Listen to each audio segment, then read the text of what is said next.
ఇదిగోండి, ఇది మన పర్మాకల్చర్ ఫామ్లో ఇది లూఫా అంటారు. ఇది లూఫా స్పాంజ్ మనం స్క్రబ్బర్గా వాడతారు. బాడీకిను డిష్ వాషెస్కి కూడా ఇది వాడతారు. ఈ ప్లెంటీ ఆఫ్ ఉన్నాయి మన పర్మాకల్చర్ ఫామ్లో.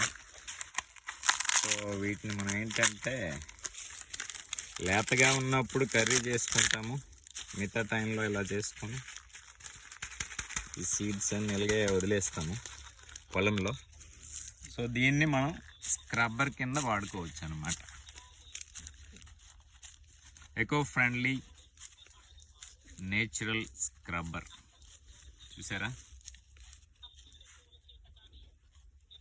ఇదే మనకి మార్కెట్లో 50 రూపీస్ ఉంటుంది.